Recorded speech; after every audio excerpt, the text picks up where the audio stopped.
दोस्तों, मैं सोच रहा था कि बानसूर की जो स्थिति है, राजनीतिक रूप से, सामाजिक रूप से और अभाव की स्थिति है। न पानी का इंतजाम है, पीने का पानी का इंतजाम है, न पशु पक्षियों के लिए कोई इंतजाम है, और आपका जल बोर्ड जो है जीरो पड़ा है, जल विभाग में कुछ हो नहीं रहा।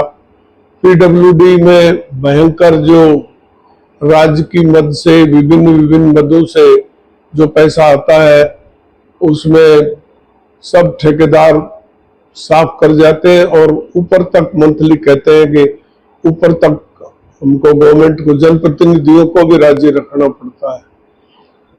एक तो कांग्रेस छोड़ के आने का नाम, दूसरा उनके पास जो धन कांग्रेस के राज में जो चोरी करके इकट्ठा किया था, उस धन को इन्होंने आधा ले लिया, आधा उस पर छोड़ दिया। हमारे बानसूर की हालत तो ये है कि एक कार्यकर्ता ने मुझे लिखा है कि साहब यहाँ तो ये नारा चल रहा है, बीजेपीया बड़ा तू है बड़ा बेरूपिया, बीजेपीया तू है बड़ा बेरूपिया, सब रोते हैं तुझको वोट क्यों दे दिया, सब रोते हैं तुझको वोट क्यों दे दिया।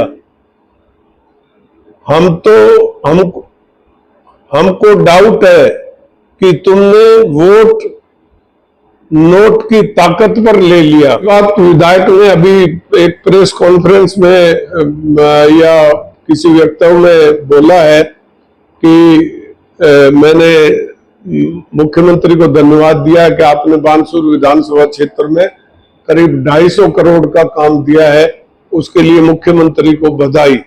मैं विधायक महोदय से पूछना चाहता हूं कि वो 250 करोड़ के काम जो सरकार ने दिए हैं, वो क्या काम थे और कहां इम्प्लीमेंट हुए और उनके कौन ठेकेदार था, जरा बताएं।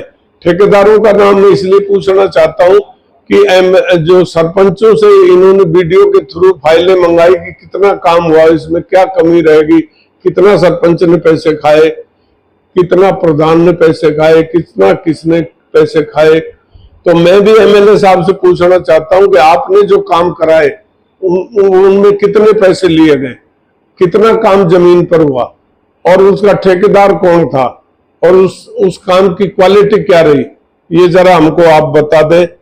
ये बानसूर की जनता जानना चाहती है। दूसरा, बानसूर के चारों तरफ अरावली की पहाड़ियां हैं। अरावली की पहाड़ियों में ये आरोप मैं लगाता हूं विधायक पर, आरोप नहीं, ये मेरा आंखों देखा हाल है कि कम से कम 500 करोड़ रुपए का अवैध खनन किया गया और सरकारी धन संपदा को लूटा गया, और उसमें लूटने वाले इन्होंने अपने अपने कार्यकर्ताओं को लूट करने की छूट दी है। बहुत बड़ा घोटाला है ये, और अगर ये घोटाला असत्य हो, मैंने इसकी शिकायत एसपी और कलेक्टर दोनों को, पिछले एसपी कलेक्टर को भी कहा। डॉक्टर साहब, लोगों में चर्चा है कि डॉक्टर साहब वर्तमान विधायक की छवि खराब करने के लिए आरोप लगाते हैं। अगर डॉक्टर साहब के पास इतने ही सबूत हैं तो डॉक्टर साहब कानूनी प्रक्रिया का सहारा क्यों नहीं लेते? दूसरा, अगर बानसूर की अव्यवस्थाएं इतनी ही चरम पे हैं तो विपक्ष सड़कों पे क्यों नहीं है? क्या कोई डर है? इस देश की परंपरा है, डंडे से डरता है, इतिहास भरा पड़ा है। हजारों साल का विदेशी लोगों ने डंडे से राज कर लिया, कोई छू नहीं बोलता। बानसूर में आपके साथ कोई खड़ा मिल जाएगा क्या? कोई दुख दर्द को सहन कर लेंगे पर बोलेगा नहीं। उठ के चलो 5 आदमी तो कोई चलता है क्या यहाँ? तो न मोदी जी तो नबज पकड़ ली कि भाई ये देश तो बोलता नहीं, डंडे से राज कर लो। डंडे से राज कर रहे हैं ना आराम से, जो बोलता है उसके गरीडी। एक बार पंडित जवाहरलाल नेहरू को अटल बिहारी वाजपेयी जी ने, मैं उदाहरण देता हूँ, अटल बिहारी वाजपेयी जी ने उनको वो ये हिटलर कह दिया था कि आप तो हिटलर शाही कर रहे हो नेहरू जी को, तो नेहरू जी मुस्करा दिए। अब अटल जी दूसरे दिन आए नहीं, लोकसभा नहीं आए, तीसरे दिन नहीं आए, तो नेहरू जी ने पूछा अटल जी कहाँ हैं? बोले साहब घर पर है। तो बुलाओ उनको, बात करेंगे। तो बोलो साहब वो शर्मिंदा है। बोलो शर्मिंदा किस बात का? बोला आपको हिटलर दे दी। पंडित जी खुद गए, अरे नौजवान है, मुंह से निकल गया तो निकल गया, कोई बात नहीं, चलता रहता है। एक तो वो है, और आज के लोगों को बोल के देखो ईडी ठा ले जाएगी सुबह पहले।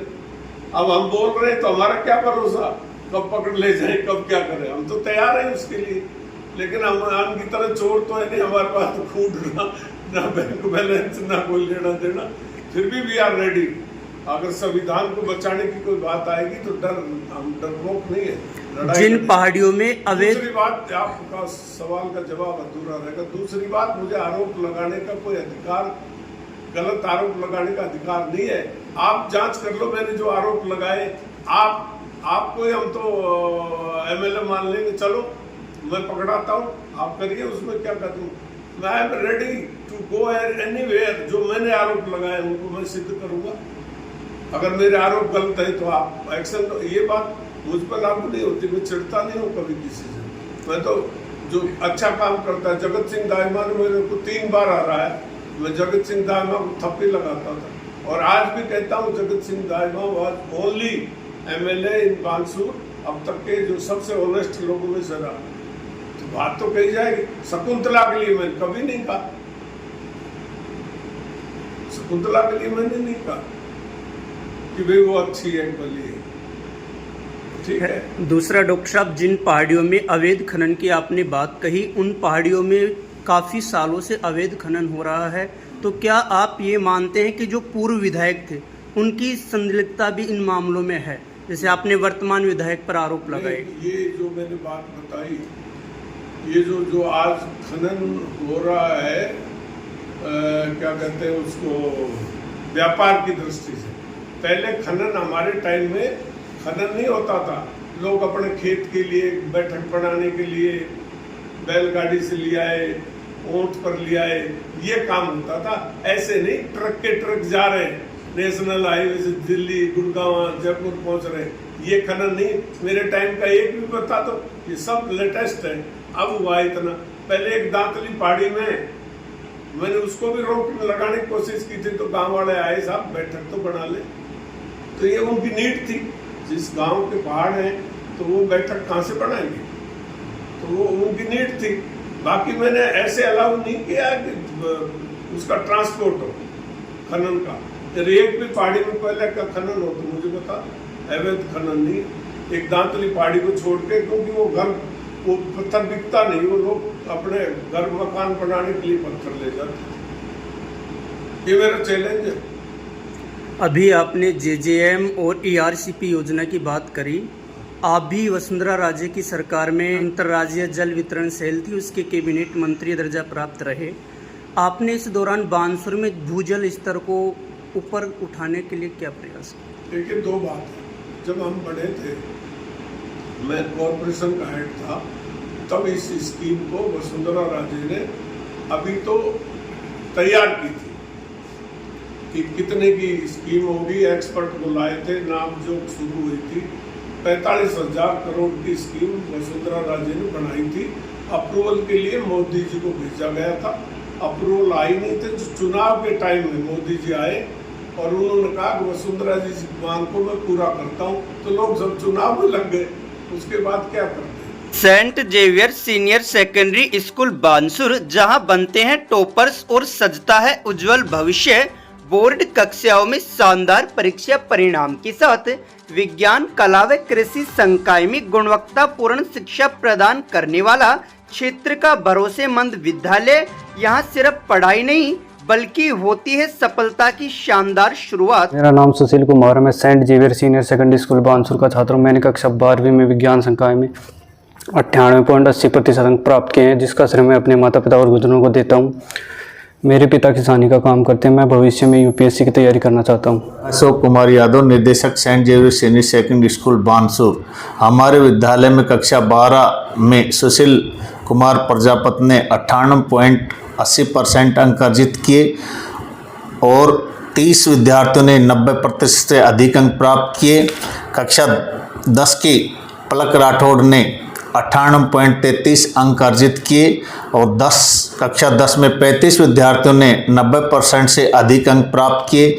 इस शानदार परिणाम के लिए मैं मेरे विद्यार्थियों एवं अभिभावकों को विशेष धन्यवाद देना चाहता हूँ। ओम नमः शिवाय सीनियर सेकेंडरी स्कूल, जहां हर साल शानदार परिणाम, राज्य स्तरीय मेरिट और अनुभवी शिक्षकों का मार्गदर्शन आपके बच्चों के सपनों को देता है नई उड़ान और उज्जवल भविष्य की गारंटी। मेरा नाम निशु सैनी है। मैं ओम नशा सीनियर सेकेंडरी स्कूल में पढ़ती हूँ।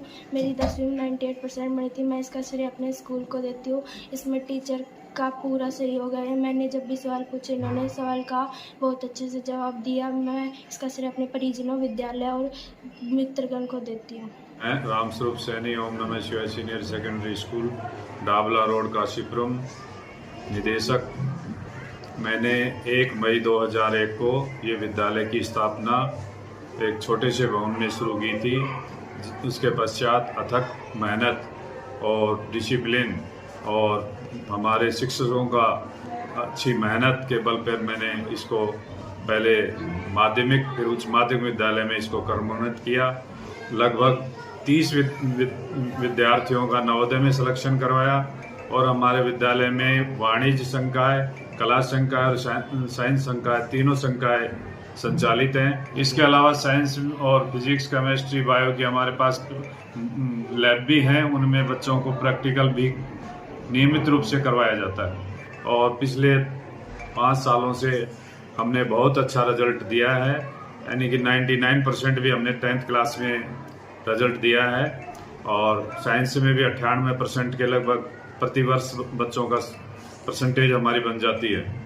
और इसके अलावा भी हमने खेल कूद में भी काफ़ी हम बच्चों से गतिविधियां करवाते हैं, जैसे खो खो, कबड्डी, रेसिंग और अन्य छोटे खेल भी करवाते हैं। इसके अलावा हम साइंस एग्जीबिशन भी चलाते हैं और इसके अलावा अन्य गतिविधियां बीच बीच में हम सांस्कृतिक कार्यक्रम भी संचालित करते हैं, मनाते हैं।